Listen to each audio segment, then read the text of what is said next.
सिक्किम अपना 50वां स्टेटहुड 16 मई 2025 को सेलिब्रेट करने वाला है एंड प्रधानमंत्री भी आने वाले हैं एंड हम पहले तो सारे सिक्किम के लोगों को बधाई देना चाहते हैं उनकी 50th स्टेटहुड का।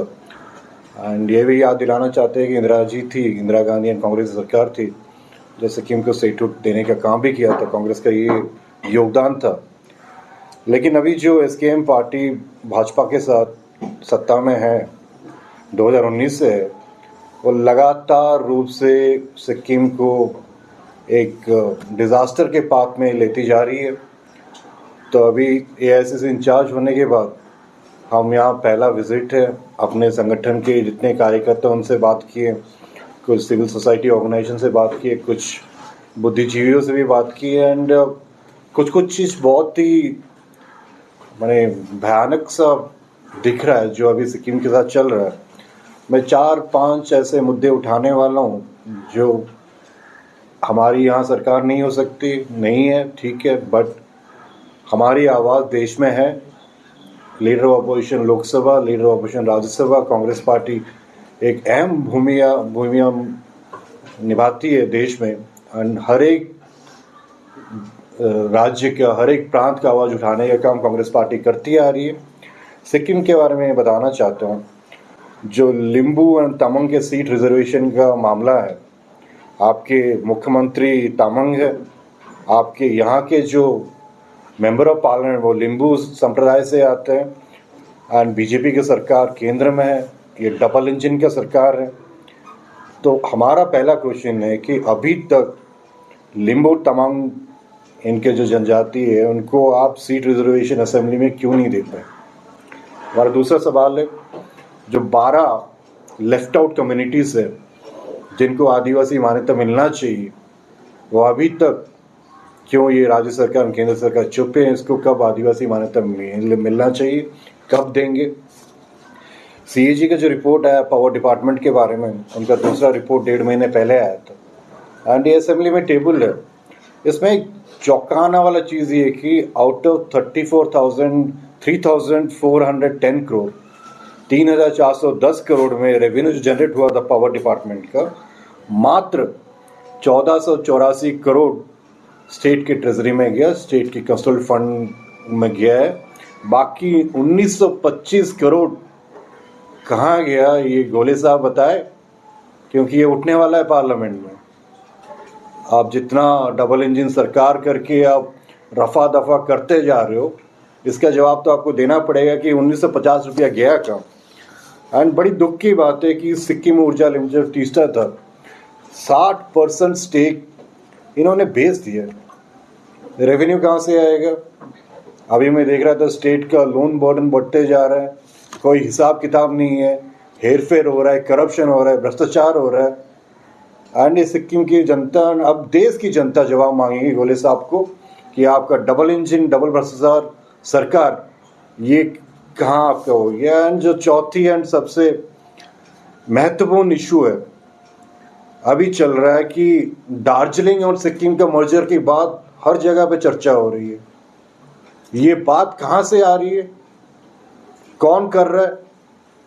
क्या सिक्किम सरकार का ये नेतृत्व नहीं है कि इस पे अपने बात रखे और सफाई दे। ऐसे कभी संभव नहीं हो सकता कि सिक्किम के मुख्यमंत्री शामिल है इस साजिश में। भाजपा ने दार्जिलिंग हिल्स को बोला था कि परमानेंट सॉल्यूशन देंगे करके। क्या परमानेंट सॉल्यूशन ये है दार्जिलिंग सिक्किम मर्जर। 32 के 32 विधायक की सरकार, एसकेएम की सरकार इस बात का क्यों खंडन नहीं कर रही है कि ऐसी कोई बात नहीं है, ये र्यूमर्स है, गॉसिप्स है। दाल में कुछ काला है। सिक्किम की जनता कभी माफ नहीं करेगी अगर इस टाइप की बात है। हम चाहते हैं ये सरकार स्पष्टीकरण करे कि दार्जिलिंग सिक्किम का मर्जर महज र्यूमर्स है। जो भाजपा ने दार्जिलिंग हिल्स में परमानेंट सॉल्यूशन का जो उन्होंने अपने बात रखी थी, ये वो परमानेंट सॉल्यूशन कोई भाग नहीं है एंड ऐसे कभी होगा नहीं है। सुसाइड रेट, आत्महत्या, बड़ी चौंकाने वाली चीज़ है कि सिक्किम में नेशनल एवरेज के मुकाबले 4 गुना ज़्यादा यहाँ पे लोग आत्महत्या कर रहे हैं। क्यों कर रहे हैं?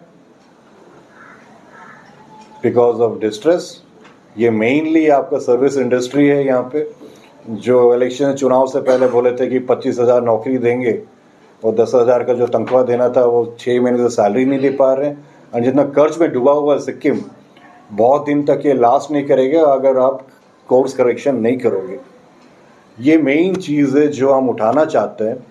कांग्रेस पार्टी ये सारे चीज़ हम सदन में उठाएंगे, पार्लियामेंट में उठाएंगे, क्योंकि जिस सांसद को आप चुन के वहाँ भेजे हो वो ये मुद्दा कभी नहीं उठाते।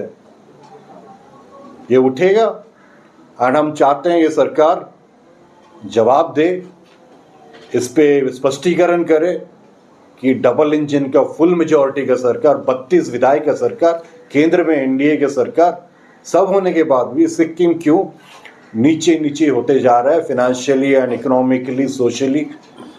ये बड़ी चिंता वाला चीज़ है। अब सिक्किम फ्लड्स में जो हुआ रिहैबिलिटेशन पैकेज भी नहीं मिला कुछ भी। एंड ताजुब की बात है कि रीवैम्प के लिए फिर से एनवायरमेंट क्लियरेंस स्टेट गवर्नमेंट दे दिए वही प्रोजेक्ट को। एंड वो कौन कर रहा है? एक ऑफशोर अकाउंट आके वो प्रोजेक्ट रन कर रहा है। सरकार ने अपना स्टेक्स बेच दिया। तो ये मोटा मोटा सिक्किम का पॉलिटिकल सिनेरियो है। एंड मुझे लगता है कि जो जनता ने इनको बहुमत से जिताया था वो उनके मतलब ठीक से खड़े नहीं हो पा रहे हैं एंड अपना काम नहीं कर पा रहे। एंड इसका जो परिणाम होगा वो बहुत ही भयानक होगा सिक्किम के जनसाधारण को, यहाँ के युवाओं को, यहाँ के माताओं को।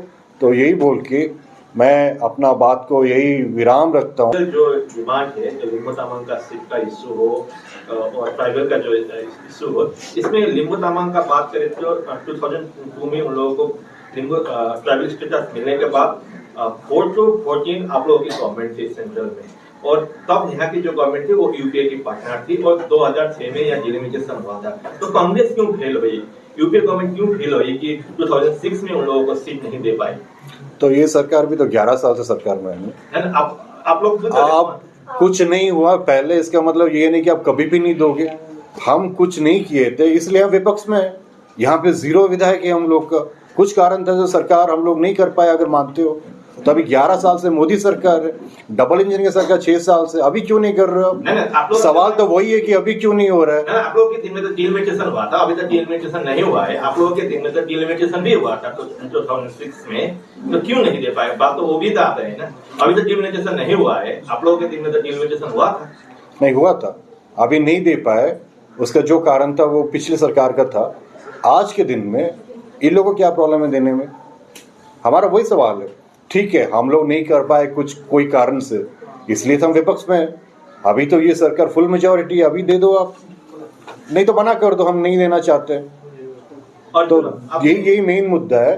सिक्किम दार्जिलिंग का जो मर्जर का इश्यू आपने जो रेज किया, आप लोगों के पार्टी के यहाँ के जो एसपीसीसी के जो पूर्व अध्यक्ष थे भरत बस्नेर, उनका एक एलिगेशन है कि आप लोगों के पार्टी के नेता जयराम रमेश और अभी आप लोगों के पार्टी में नहीं है गुलाम नबी आजाद, उन दोनों ने इस पर स्टडी करने के लिए उनको बोला था। इस बात को सिक्किम दार्जिलिंग मर्जर के इशू को एड्रेस करने के लिए आपके पूर्व अध्यक्ष जो भरत बस्नेर थे उनको बोला गया था कि जयराम रमेश और गुलाम नबी आजाद जी, अभी तो आप लोग गुलाम नबी आजाद जी आप लोगों के पार्टी में नहीं है, तो उन लोगों ने दोनों ने आप लोगों को उनको बोला था कि इस पर काम कीजिए बोल के, और एक यूपीए का या कांग्रेस का एजेंडा है बोल के भरत बस्नेर ने जब पार्टी से रिजाइन दिया था तब उन्होंने बोला था। इस पर क्या कहना चाहिए? देखिए, जो उन्होंने कहा था तो उनके पास क्या तथ्य था वो मुझे पता नहीं। अगर आप चाहते हो तो मैं फिर से पता करके बोलता हूँ। बट आज के दिन में ये बात अचानक से उठ रही है ना, पिछले 5-6 साल से नहीं था, मतलब 19 तक नहीं था, अभी ये बात 1-2 साल से उठ रही है। तो अगर ऐसी बात नहीं है तो इस सरकार को खंडन करना चाहिए। एंड उस वक्त भी हमारे कोई भी नेता जो अभी चले भी गए हैं, कभी ये बात नहीं उठाया था। जो वक्ता हम लोग को बोले थे, आप इसके बारे में ज़्यादा कुछ बोलना है तो अपने पीसीसी अध्यक्ष बोल सकते हैं, बट कांग्रेस पार्टी का कभी स्टैंड था ही नहीं है। उनका आरोप है जयराम रमेश जी भी है, अभी भी आप लोगों के पार्टी के नेता है वो। तो ये जयराम सर से आपको पूछना चाहिए एंड हम ये पूछेंगे, बट हमारा कभी था नहीं। हमारा मेन मुद्दा है कि इस बात को आपको खंडन करना चाहिए। इस बात को बात अगर है कुछ स्पष्टीकरण करना चाहिए, खासकर सिक्किम के मुख्यमंत्री को करना चाहिए। यही हमारा रिक्वेस्ट है। यसमा अलिकति म कठिन गर्छु। जब भरतजी प्रेसिडेन्ट पिसिसी प्रेसिडेन्ट रहे थे उनको उसी समय उन्होंने वो बात नहीं की। जब रिजाइन करने के बाद जो पार्टी से अलग हुए, तो पार्टी से अलग होकर वो बात करना, वर्बली बात करना, तो उनका एक वो स्टैंड भी हो सकता है पार्टी का, कोई एलिगेशन लाने के लिए उसका कोई स्टैंड। रेजिग्नेसन गरे एउटा रिजनमा उहाँले भन्नुभएको थियो नि सर, एउटा reason, one of the reason चाहिँ त्यो पनि एउटा थियो उहाँको नि। उहाँले अब हामी साथमा थियौँ है, साथमा हुँदाखेरि जबसम्म अध्यक्ष हुनुभयो उहाँ, त्यो समय उहाँलाई भनेको थियौँ, त्यो हामीसँग पनि राख्नु भएन त्यो कुरा। जब उहाँ अध्यक्षदेखि बाहिर जानुभयो तब उहाँले भन्नुभयो। अब हरेक राजनीति पोलिटिसियनहरूले त्यही गर्दैछ, एउटा पार्टीभित्र बसेर जब उहाँहरू त्यो पार्टीमा हुनुहुन्छ त्यति बेला त्यो पार्टीभित्र के हुँदैछ त्यो कुरा निकाल्नु हुँदैन। जब पार्टी छोडेर जानुहुन्छ त्यो कुरा निकाल्नुपर्छ भने त्यो त एउटा पोलिटिकल स्ट्यान्ड पनि हुनसक्छ, किनभने जानुको लागि एउटा केही न केही कारण चाहिन्छ हो, त्यो कारणहरू पनि बनाइन्छ। यो पोलिटिकल एउटा स्ट्यान्ड नै हो नि, त्यसलाई स्ट्यान्डको रूपमा लिइन्छ। Gopalji, let us not get diverted from the key issues of today, which is basically happening in Sikkim. 65% of your population are below 45 years. What is the future for them? It is not about just political parties. The idea of forming the state was to benefit the people of Sikkim. So let us keep focus on the key issues of corruption and the other issues, and the questions related to the future of Sikkim will be very much useful for the people of Sikkim. इसमें I just want to add, हमेशा ये होता है कि जब भी हम बेरोज़गारी की बात करते हैं, पार्लियामेंट की बात करते हैं, दैट इज़ वेरी इंपॉर्टेंट। अब बेरोज़गारी की बात करते हैं, महंगाई की बात करते हैं, ये लोग औरंगजेब बाबर की बात करते हैं। ये होता है उनका diversion tactics.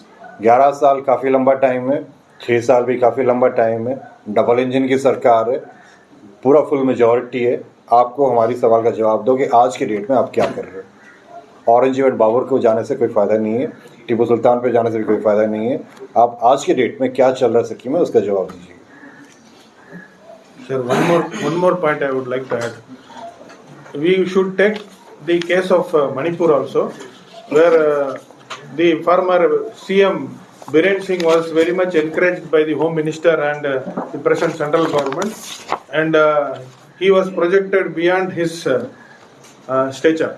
The same way, the present CM in Sikkim is also taking it as a personal publicity machinery, and he is trying to project himself only rather than really working for the people of Sikkim. This is something which you people will have to highlight. Instead of worrying about the roads which is connecting from Bagdogra airport, which is the nearest airport, where it takes more than 4.5 hours, and for all medical facilities, it is unfortunate that the people of Sikkim have to go to Siliguri only. And for most of the jobs, you will have to migrate. Yesterday, while coming here, we had food just near Rangpo. The people have worked in South India. Most of them 4 or 5 years, and they are coming back and trying to settle down here. So instead of focusing on all issues of employment, education, health, let us not get unnecessarily diverted into this entertainment politics, which is just highlighting few leaders, and they are very happy to keep the youngsters focused on all these trivial issues rather than focusing on the livelihood issues of Sikkim. This is my request, and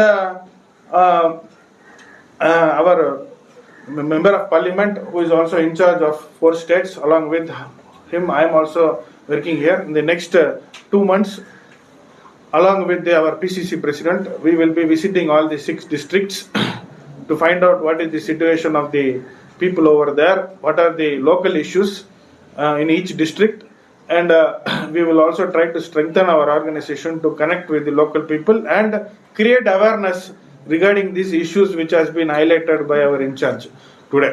So I request all the media people also to give appropriate importance for the subject which is being discussed. Thank you very much.